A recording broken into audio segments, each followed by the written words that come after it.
సోదరుడు అరవింద్ ధర్మపూర్ గారి నామినేషన్ విచ్చేసిన ఉత్తరాఖండ్ గౌరవనీయ ముఖ్యమంత్రి గారు పుష్పర్ సింగ్ ధామి గారు మరియు పెద్దలు లక్ష్మణ్జీ గారు మిగతా వేదిక మీద ఉన్న పెద్దలందరికీ మరియు ఈ నామినేషన్ మీటింగ్ వచ్చిన భారతీయ జనతా పార్టీ సైన్యానందరికీ నా యొక్క నమస్కారాలు. సమయం తక్కువ మిత్రమా, 2 నిమిషాల్లో ముగిస్తాను. తర్వాత 20 రోజుల సీరియల్ వైజెస్ చెప్తా ఉంటాం మీకు మన బాధలు. ఇప్పుడు ఈ 420 వాగ్దానాలు ఇచ్చిన 420 ముఖ్యమంత్రి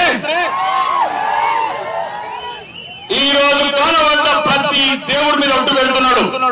రుణమాఫీ చేస్తాని యాదగిరిగుట్ట నరసింహస్వామి, సేవలాల్ మహారాజు, బాసర సరస్వతి, మిస్టర్ రేవంత్ రెడ్డి మిగతా మతస్థ దేవతల మీద ఎందుకు ఒట్లు పెడతలేవు? మిగతా మతస్థుల మీద భ్రష్టాచారి చేస్తారని భయమా? హిందువులను మోసం చేయొచ్చు, ఎన్ని తప్పుడు దేవతల మీద వాగ్దానాలు చేయొచ్చు. మీరు గమనించండి. ఆ 420 కొరంగల్ కేంద్ర ముఖ్యమంత్రి నా 12 రోజుల నుంచి ఓన్లీ హిందూ దేవులను ప్రమాణం చేస్తున్నాడు. ఇది గమనించాలి. ఒకవేళ నీకు దమ్ముంటే, నీకు ధైర్యం ఉంటే, నువ్వు దక్షిణ తెలంగాణ బిడ్డగా అయితే దమ్ముంటే అల్లా మీదనో జీసస్ మీదనో ప్రమాణం చేయలేదండి. అప్పుడు నీ సంగతి తెలుస్తాడు. రెండోది, ఎటువంటి వాగ్దానాలు నెరవేర్చకుండా అబద్ధాల మీద వాగ్దానాలు నడుస్తున్నావైతే మా అక్క అరుణక్కని బండబెట్టి తొక్తావా? బిడ్డ, నిన్ను బండబెట్టి తొక్తాం బరాబర్. మా అక్కని, మా తెలంగాణ ఆడబిడ్డని కింద వదిలితొక్కడు. ఇట్లాంటి నీతి నియమాలు లేనోడు, నైతిక విలువలు లేనోడు ఆ సీట్ మీద కూర్చుండాల్సిందేనా? నిన్న కాకుండా ప్రతి ఒక్కరు వేసుకున్నాడు కండువా. పచ్చ దీచుడు, ఎల్ల దీచుడు, అన్ని కాషాయ కండులు వేసుకొని హనుమాన్ జయంతికి. రే గుండెలల్లో ఉండాలరా హనుమంతుడు. గుండెలల్లో ఉన్న బిడ్డలు ఇక్కడ ఉన్నారు. గుండెలలో ఉన్న బిడ్డలు దేశం అంటున్నారు. నిన్న కాక మొన్న నిజామాబాద్ ఆర్మూర్లో ముస్లిం సోదరులు మజ్జిగ ఇస్తున్నారు. మాకు మజ్జిగ కాంగ్రెస్ లో కళ్ళు మండుతున్నాయి, కొడుకున్నాయి. అంటే ఎరగలిసిపోతారు ముస్లిం హిందువులు. కాబట్టి దయచేసి ఒక్కసారి ఆలోచించుకోండి. పోలింగ్ శాతం కూడా తగ్గుతుంది, హిందువుల తగ్గుతుంది, ఇతర మతస్థులు జరుగుతుంది. కత్తులు కరవాళ్ళు పట్టుకొని, గొడ్డళ్ళు పట్టుకొని తిరుగుతున్నారు. ప్రజాస్వామ్యాన్ని కూడి చేద్దామని మీకు ఒక్కసారి మీ అందరికీ కాళ్ళు మొక్కి వేడుకుంటాం. మనం బతకాలా, మీ భవిష్యత్ తరాలు బతకాలా. మేము బతకడం కాదు, మిమ్మల్ని బతికించుకోవాలా. భగవంతుడు ఆ శ్రీరామచంద్రుడు మా మీద పెద్ద బాధ్యత పెట్టాడు. ప్రతి ఒక్కరు పోలింగ్ ముందుకెళ్ళండి. మీ ఇంటి పక్కని తీసుకోండి, ఆకలి తీసుకోండి, ముసలు తీసుకోండి, పిల్లలు తీసుకోండి, పెద్దలు తీసుకోండి. ప్రతి ఒక్కరికి అయోధ్యలు ఎట్లయితే బాలరాముని ఒకసారి ఊహించుకోండి. ప్రతి ఈవీఎం మీద బాలరాముని ఊహించుకొని కమలం గుర్తు కోటేయండి. కమలం గుర్తు కోటేయండి. నరేంద్ర మోడీ గారు ప్రధానమంత్రి కావాలి చెప్తున్నారు. లేకపోతే ఆడొక్కడు వినాయక గారి ప్లాట్ కొనుక్కోండి, ఇచ్చిపోయిన అందరికి మంచతందుకు. నేను ప్రధానమంత్రి అన్నారు. మీ ఆస్తులన్నీ లెక్కలు కట్టి ముస్లింలకు మంచతందుకు ప్రయత్నం చేస్తారు కాంగ్రెస్. ఎన్నెన్ని కోరుకుంటారు, ఓటు గురించి కోరుకుంటారు. తీసుకెళ్లి కాడొక్కడు, కొరుట్ల కాడొక్కడు, కామారెడ్డి కాడొక్కడు, ఏం చేసుకుని ప్లాట్లు వాళ్ళకి మంచతందుగా. కాబట్టి దయచేసి తర్వాత పెద్దలు మాట్లాడాల్సింది, మనం బతకాలా, మన ధర్మం ఉండాలంటే మనకి ఇంకొక గత్యంతరం లేదు. కమలం గుర్తే మన గమనం. నరేంద్ర మోడీ గారే మన తండ్రి లాంటి వారి దేశానికి, ప్రపంచానికి దిక్కు. ఈరోజు సోదరుడు ధర్మపుర అరవింద్ గారు గెలిచి రేవంత్ రెడ్డి ఆ ఇద్దరు పాపం పెద్దోళ్ళకి ఇచ్చున్నారు. జగిత్యాల జీవన్ రెడ్డి టార్గెట్ పెట్టిండు, కోదన్ సుదర్శన్ రెడ్డి. ఇద్దరికి శాత కాదు పెద్దోళ్ళు. పాపం ఒకళ్ళకి ఢిల్లీలో మంత్రి పదవి రాంది, ఈయనకు మంత్రి పదవి ఆశ ముసలోళ్ళని ఇబ్బంది పెట్టు కాదు. రేవంత్ రెడ్డి మోసం చెయ్యకు. నిజామాబాద్ గడ్డాన్ని గుణపాఠం నేర్పింది బిడ్డ. ఇది మా గడ్డ. నిన్ను ఎట్టి పరిస్థితులు కూడా నిజామాబాద్ గడ్డ రానియం. మొన్నొక్క రోజు నాకు వస్తే తాండవం, రైతులకు తుఫాన్లు, ఉరుములు, మెరుపులు, ఒక అవినీతి పరుడు, ఒక అరాచకవాది, అహంకారి నిజామాబాద్ గడ్డ మీద అడుగు పెట్టి అంత అరాచకం జరిగింది. ఇంకొకసారి చెప్తున్నా, మన బతుకు, మన జీవితం, మన గౌరవం, మన భవిష్యత్తు అన్ని భారతీయ జనతా పార్టీ కమలం గుర్తులు ముడిపడి ఉన్నాయి. దయచేసి మీ అమూల్యమైన ఓటు భారతీయ జనతా పార్టీ ఓటేసి మనము మన భవిష్యత్ తరాలని భారతదేశాన్ని కాపాడుకుందామని మరొకసారి మీకు మనవి చేస్తూ ఈ అవకాశం ఇచ్చిన పెద్దలందరికీ నాయకులు ధన్యవాదాలు. బోలో భారత్ మాతా కీ జై శ్రీరామ్, జై శ్రీరామ్.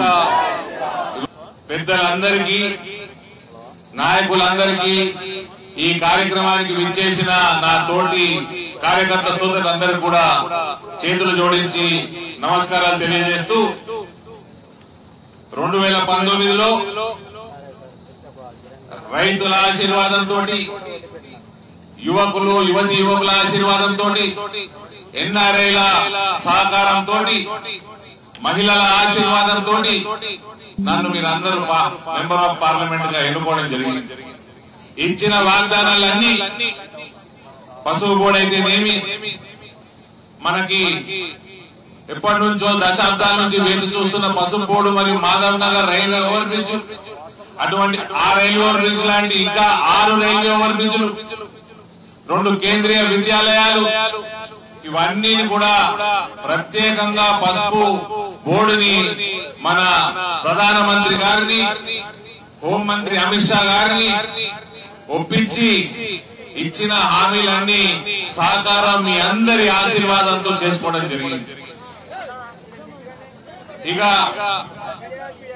మనకు మన ప్రాంతంలో నేషనల్ హైవేలు, స్టేట్ హైవేస్, గ్రామీణ సడక్ యోజనలు, ఇవన్నీ వేల కోట్లతోటి మనం అందరం వేగవంతంగా చేసుకున్నాం, పూర్తి చేసుకున్నాం. ఇంకా పనులు కూడా కొనసాగుతా ఉన్నాయి.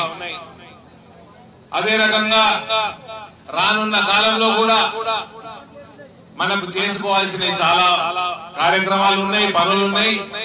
కానీ ఇప్పటి వరకు 5 సంవత్సరాలలో ఏ ఒక్క చిన్న అవినీతి మరక లేకుండా మనము వేల కోట్ల రూపాయల అభివృద్ధిని మనం ఇందూరు పార్లమెంట్ లో చేసుకోవడం జరిగింది.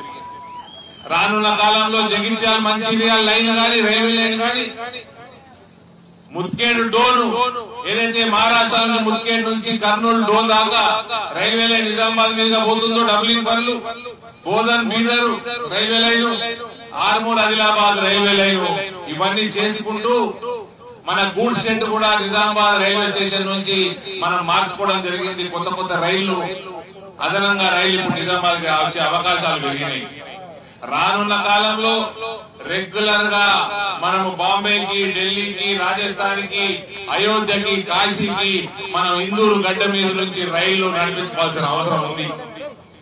ఈ ప్రాంతంలో మీ అందరి ఆశీర్వాదంతో, నా కార్యకర్త సోదరుల సహకారంతో భారతీయ జనతా పార్టీని కూడా మనం చాలా బలంగా ఈ ప్రాంతంలో మనం చేసుకోవడం జరిగింది. జక్రాన్పల్లిలో ఎయిర్పోర్ట్ కూడా వేగవంతంగా పూర్తి చేసుకోవాల్సిన అవసరం ఉంది. ఇక్కడ ల్యాండ్ అక్విజిషన్ పనులు రాష్ట్ర ప్రభుత్వం వేగవంతంగా పని చేస్తలేదు కాబట్టి రాష్ట్ర ప్రభుత్వం పైన కూడా పోరాడి మనం ఈ ఎయిర్పోర్ట్ కూడా తొందరగా పూర్తి చేసుకోవాల్సిన అవసరం ఉంది.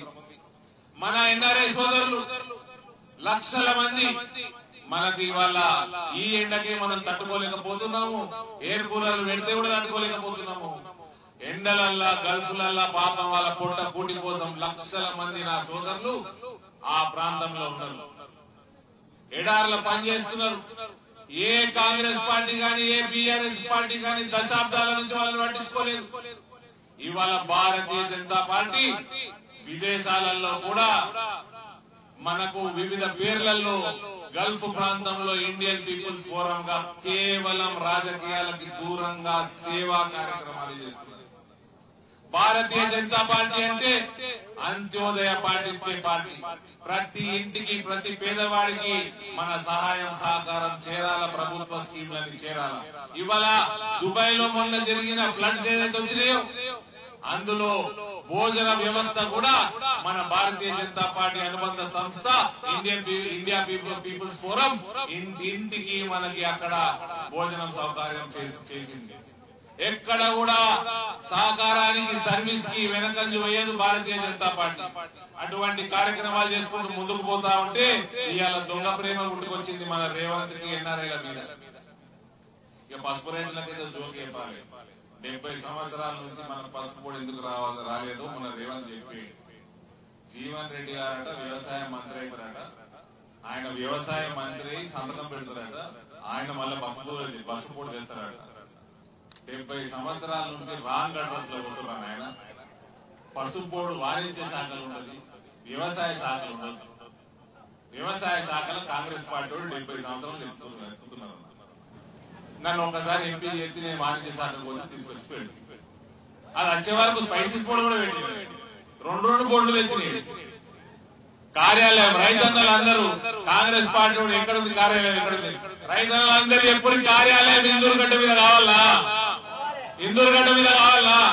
నేను మాటిస్తున్నా మీకు ఇందూరుగడ్డ మీదనే పసుపు బోర్డు కార్యాలయం వస్తుంది, పసుపు బోర్డు కార్యాలయం వస్తుంది. మీరు కేవలం నరేంద్ర మోడీ గారికి ఇవాళ ఈ ఎలక్షన్ ఉన్నదంటే ప్రపంచంలోనే అతిపెద్ద ప్రజాస్వామ్యానికి జరుగుతున్న ఎలక్షన్ ఉన్నదంటే నరేంద్ర మోడీ ఎలక్షన్. నరేంద్ర మోడీ పేరు మీద ఎలక్షన్ జరుగుతున్నది. ఆ నరేంద్ర మోడీ వచ్చి మనకి పసుపు బోర్డు ఇక్కడ మన ఇందూరు గడ్డ మీద ఇచ్చిపోయిండు. మీరందరూ ఓటు రూపకంగా మన అభిమానాన్ని చాటండి. ఇందూరు గడ్డ మీద పసుపు బోర్డు యొక్క అతిపెద్ద కార్యాలయాన్ని తీసుకొచ్చే బాధ్యత నాది. ఇక కాంగ్రెస్ పార్టీ అభ్యర్థి పెద్ద మనిషి జీవన్ రెడ్డి గారు ఉన్నారు. ఆయన నేను 5 సంవత్సరాల నుంచి ఎంపీ ఉన్నా, ఆయన 5 సంవత్సరాల నుంచి దాదాపు ఎమ్మెల్సీ ఉన్నారు. ఆయన గ్రాడ్యుయేట్ కాన్స్టిట్యున్సీ ఎమ్మెల్సీ. ఎన్నడు నిజామాబాద్ రాలే, ఎన్నడు ఆదిలాబాద్ రాలే, ఎన్నడు మెదక్ 4 ఉమ్మడి జిల్లాలకు ఎమ్మెల్సీ సార్ మాకు. ఆయన గ్రాడ్యుయేట్స్ ఎన్నుకుంటే ఎమ్మెల్సీ అయితే ఆయన 2018లో దాదాపు పెద్ద 60,000 మెజార్టీతో ఓడిపోతే బీఆర్ఎస్ వాళ్ళు క్యాండిడేట్ కూడా పెట్టలేదు. ఏం సత్తన్న క్యాండిడేట్ పెట్టలేదు అప్పుడు. ఎందుకు పెట్టలేదు మరి?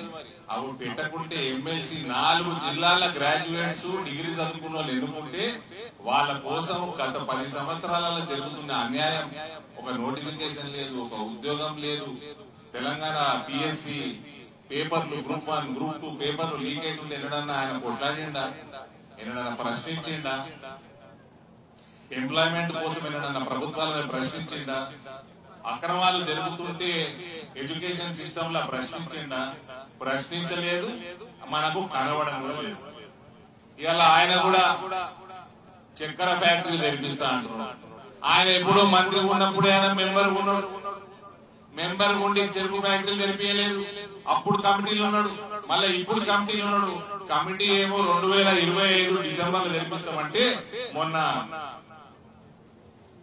రేవంత్ రెడ్డి గారు ఇక్కడికి వచ్చి సెప్టెంబర్ 17న తెరిపిస్తామని ఆయన అంటాడు. మరి మీరేసిన కమిటీ ఏమో వచ్చే సంవత్సరం డిసెంబర్ అంటారు.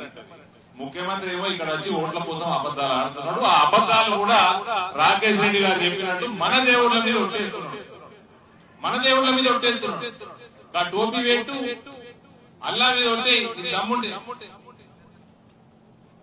మన అంటే హిందువులని ఎంత చులకనైందో నేను ఇంకా చెప్తా మీకు. ఎన్ఆర్ఐలను పట్టించుకోలే, చెరుకు రైతులను పట్టించుకోలే, పసుపు రైతులను పట్టించుకోలే. ఎవడైనా 3-4 పనులు చేసి నేను 10 పనులు చేస్తా అంటే, లేదా 10 పనులు చేసిన 5 పనులు చేస్తా అంటే నమ్ముతారు. కానీ 45 సంవత్సరాల సుదీర్ఘ రాజకీయ జీవితంలో ఒక్క యాది పెట్టుకునే పని కూడా చేయలేదు కాంగ్రెస్ అభ్యర్థి గారు. ఇవాళ ఇక బీఆర్ఎస్ అభ్యర్థులు బీఆర్ఎస్ పార్టీ గురించి మాట్లాడే సమయం లేదు, మనకు ముందే మాట్లాడాల్సిన అవసరం కూడా లేదు. ఇక 3 ఎంపీ అభ్యర్థులు మీ ముందరున్నారన్నా, ఎవరు ఎట్లా పనిచేసిండ్రు, ఎవరు వాగ్దానాలు నెరవేర్చుకున్నారు, ఇవన్నీ కూడా మీ ముందరున్నాయి. ఏ ఒక్క భూ కబ్జాలు చేయలేదు మేము, ఎవరిని బెదిరియలేదు మేము, ఏ అవినీతి చేయలేదు మేము. ఇవన్నీ కూడా 5 సంవత్సరాల పనితీరు మీరు చూసుకున్నారు. కాబట్టి మీరందరూ కూడా భారతీయ జనతా పార్టీ ఓటేయాల్సిందని కోరుతుంటూ, నరేంద్ర మోడీ గారు మన దేశాన్ని 5వ అతి పెద్ద ఆర్థిక వ్యవస్థగా తీర్చిదిద్దడం, చంద్రయాన్ మంగళయాన్ మొత్తం అన్ని ప్రపంచంలో ఉన్న దేశాలన్నీ అధినేతలందరూ వచ్చి ఇవాళ మోడీ బాస్ అంటారు. అటువంటి మనకి ప్రపంచంలోనే కరోనా వచ్చి మహమ్మారి వచ్చి ప్రపంచం కింద మీద అవుతున్న సమయంలో ప్రతి ఒక్క భారతీయుడికి వ్యాక్సిన్ ఇచ్చి కాపాడుతున్న నాయకుడు నరేంద్ర మోడీ. అదే రకంగా మన దేశంలోనే కాదు పేద దేశాలను ఆదుకున్నాడు. ఆదర్శవంతమైన నాయకుడిగా నిలిచి ప్రజాదరణ కలిగిన నాయకుడిగా కీర్తింపబడుతా ఉన్నాడు ఇలా ప్రపంచంలో. అటువంటి నాయకుడు ఎన్నిక జరుగుతా ఉంది. ఇవాళ ఇవన్నీ పక్కన పెట్టి హిందూ ముస్లిం బాగా మాట్లాడుతున్నారు. కాంగ్రెస్ వాడు మొత్తం అందరి ఆస్తులు అమ్మేసి ముస్లింలకు ఇస్తారట. ఇప్పుడు నేను చెప్తా సెక్యులర్ ఎవరో తెలుస్తుంది, నేను హిందీలో చెప్తా షార్పిస్ ఉంటే. सर ये कांग्रेस का मैनिफेस्टो देखकर आज हर एक हिंदुस्तानी इनसिक्योर फील हो रहा है. जैसे इमरजेंसी में फील हो रहा था इनसिक्योर, आज ऐसी फील हो रहा है, हर हिंदू फील हो रहा है. मोदी जी का नेतृत्व में सर मैं टीवी पे देखा, अबुधाबी में मंदिर बना, दुबई में मंदिर बना, सऊदी में मैं एक इस्लामिक कंट्री मैं बड़ा मंदिर बनाऊंगा, मैं बड़ा मंदिर बनाऊंगा, कंपटीशन में मंदिर बना रहे.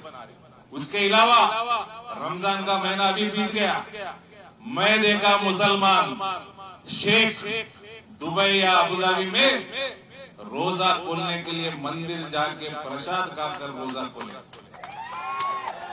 अरे इसको बोलते सेक्युलरिज्म. एक राहुल गांधी आया, बोलता है पूरा सबका प्लॉट ले लेगा, घर ले लेगा, खेती ले लेगा, महिलाओं का मंगलसूत्र भी ले लेगा और मुसलमानों को दे देगा. ये काय का सेक्युलरिज्म है भाई? ఇక ఎమర్జెన్సీ సమయంలో ఏ రకంగా మనం అందరం అభద్రతగా ఫీల్ అయినామో అటువంటి అభద్రతా భావం ఇలా హిందువులల్లా కల్పించడానికి కాంగ్రెస్ పార్టీ ప్రయత్నం చేస్తున్నది. వక్ఫ్ బోర్డు లాంటి దుర్మార్గమైన చట్టాలని, అటువంటి చట్టాలని ఇలా ఇంకింత పెంచి హిందువుల ఆస్తుల మీద రాహుల్ గాంధీ అంటాడు దేశంలో ఎక్స్రే చేస్తా అంటాడు. ఎక్స్రే చేస్తే పొక్కలు తిరిగిపోతాయి కదా, అప్పుడు ఎక్స్రే చేస్తారు కదా. అట్లా ఎక్స్రే అంటే మన ఇళ్లకి దొర్రి మన మీద మనకున్న ఆస్తులు, ప్లాట్లు, పొలాలు, మహిళల మీద ఉన్న బంగారం కూడా లెక్కలు కడతారట. లెక్కలు కట్టి అవన్నీ కూడా ముస్లింలకు పంచుతారట. ఇదంతా మనం ఒప్పుకుందామా అన్న? ఇవన్నీ ఒప్పుకుందామా? ఇక ఎవరన్నా ఆస్తులు సంపాదించి చనిపోతే సాధారణంగా వాళ్ళ పిల్లలకు పోతుంది. అది కూడా ఏడట అందులోకెళ్ళి 51% మన ఎవరన్నా చచ్చిపోతే వాళ్ళ ఆస్తులు గుంజుకొని ముస్లింలకు ఇస్తారట. ఇదంతా నేను చెప్పేది కాదన్నా. ఇక్కడ కాంగ్రెస్ పార్టీ మేనిఫెస్టోలో ఉన్న 2 పాయింట్లు చదువుతా చూడండి. ముస్లింలను ఆర్థికంగా బలోపేతం చేయడం వల్ల మాత్రమే ఇండియా యొక్క పూర్తి సమర్థతను వెలికి తీయడం సంభవం. ఎలాంటి వివక్ష లేకుండా ముస్లిం మైనారిటీలకు బ్యాంకులు సంస్థాగత రుణాలు ఇవ్వాల్సిందే. దానికి మేము హామీ ఇస్తున్నాడు. వాళ్ళు ముస్లింలు లోన్ తీసుకుంటేనట హామీ ప్రభుత్వం ఇస్తాడట, కాంగ్రెస్ వాళ్ళు ప్రభుత్వం ఇస్తాడట. రేపు ప్రభుత్వంలోకి వస్తే ఇక దీనికంటే అన్యాయం ఏమైనా ఉందా? బ్యాంకులు ఇవ్వాల్సిందేనట రుణాలు. ఇక విద్య, ఉద్యోగం, వ్యాపారం, సేవలు, క్రీడలు, కళలు మరియు ఇతర రంగాలలో పెరుగుతున్న అవకాశాలలో పూర్తి ప్రయోజనాన్ని పొందడానికి ముస్లిం మైనారిటీలకు చెందిన విద్యార్థులు, యువతను మేము ప్రోత్సహిస్తాం మరియు సహాయం చేస్తాం. మరి మనకెందుకు చేయరన్న సహాయం? మనకెందుకు చేయరు? ఇదేం కొత్త కాదు. వాళ్ళ ప్రధానమంత్రి డాక్టర్ మన్మోహన్ సింగ్ 9 డిసెంబర్ 2006 నాడు ఆయన మాట్లాడిన మాటలు మైనారిటీలు మరీ ముఖ్యంగా ముస్లింలు ఖచ్చితంగా సాధికారతను పొందడానికి ఎట్టి పరిస్థితులలోనూ మనం వినూత్న ప్రయాణాలు సిద్ధం చేయాలి. అభివృద్ధి ఫలాలు ముస్లింలకు సమానంగా పంచబడాలి. మన వనరులు అన్నింటిపైన అందరికన్నా ముందు ముస్లింలకి మొదటి హక్కు దక్కాలి. వినూత్న ప్రణాళికలు సిద్ధం చేస్తారట. మన ఎన్ఆర్ఐల కోసం ఎన్నడూ ప్రణాళిక సిద్ధం చేయలే. మరి కాంగ్రెస్ వాడు ఇన్నేళ్ళు పాలించిండు, వాళ్ళే కరెక్ట్ పాలించుంటే ఇలా లక్షలాది మంది ఎన్ఆర్ఐ సోదరులు గల్ఫ్లలో ఉండరు కదన్నా. ఇప్పుడు అందుకనే చెప్తా ఉన్నా, ఈ సమయం శ్రీరాముల వారు అయోధ్యకు వచ్చిన సమయం. యహీ సమయ హే, సహీ సమయ హే. ఇదే సమయంలో మనం సిటిజన్షిప్ అమెండ్మెంట్ యాక్ట్ మనం ఇంప్లిమెంట్ చేసుకోవాలా, ఎన్ఆర్సీ ఇంప్లిమెంట్ చేయాలా, ఇక్కడ ఉన్న బంగ్లాదేశ్ రోహింగ్యాలని మొత్తం ఇడికి వెళ్ళగొట్టాలా, అదే రకంగా పాపులేషన్ కంట్రోల్ చేసుకోవాలా, అదే రకంగా యూనిఫామ్ సివిల్ కోడ్ తీసుకొచ్చి మన అందరు హిందువుల భవిష్యత్తును కాపాడుకోవాల్సిన బాధ్యత మనందరూ శ్రీరాములు వారు ఇక్కడికి వచ్చిన సమయం ఇది. ఇదే సమయం, యహీ సమయ హే, సహీ సమయ హే. మన జీవితంలో అతిపెద్ద అతి ముఖ్యమైన ఎన్నిక ఇది. మన కాంగ్రెస్ అభ్యర్థి ఏం తక్కువ కాదు, మొన్న టోపీలు పెట్టిండు, రోడ్ ఎక్కిండు, బంగ్లాదేశ్ వాళ్ళకి రోహింగ్యాలకు కూడా ఇక్కడ పౌరసత్వం ఇవ్వాలంటున్నాడు. కాబట్టి ఇటువంటి వాళ్ళందరినీ కూడా మనం ఇవాళ తరిమి కొట్టాల్సిన అవసరం ప్రతి ఒక్క భారతీయుడికి ఉంది, మన అందరికి ఉందని తెలియజేస్తూ రానున్న కాలంలో నరేంద్ర మోడీ గారికి పెద్ద ఎత్తున మనం బయటికి వచ్చి ఓటు వేయాల్సిన బాధ్యత మనది. కమలం భూమి మీద పెద్ద ఎత్తున ఓటేసి గెలిపించాల్సిందిగా మీ అందరినీ కోరుకుంటూ సెలవు తీసుకుంటా ఉన్నాను. భారత్ మాతాకి.